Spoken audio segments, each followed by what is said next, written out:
ole request pakhada local le a o I beje lang thim lal chu ti kha nia ron request to hi third sem English JTC ania thiam angin an samai la tha o me kan sana turki hi +2 D key ani dawnani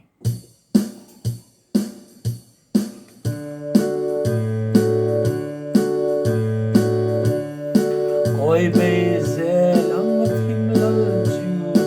fancy bai te ra thuang kan ne chua lo ma avi chandam tu sia naram moya chua rim tu te kan la chola min lo wa kang la lu kum moi sinin ne tu huai frang lom tu la le ang il varten ko kher moya o kan karau lungai lo la in pe sala rania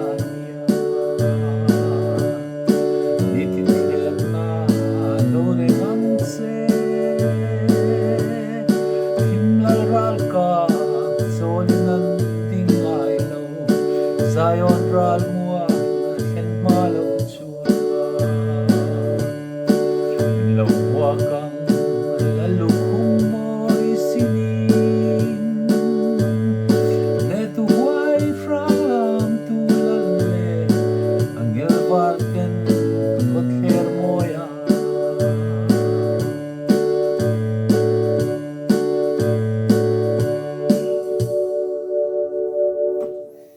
ti khan du tok mai la a tha o me hei min lo mua kang athun na khan min lo mua kang lalu khumoi sinin ti kha oma lalu tun lai han ngai to chan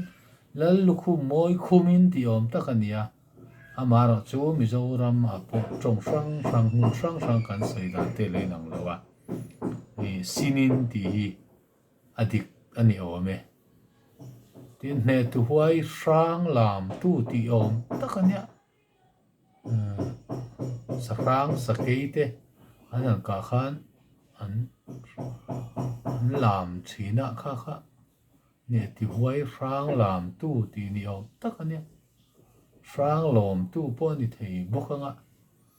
jan sang lom ti le sang lam ti khan kan han sa ni du to photan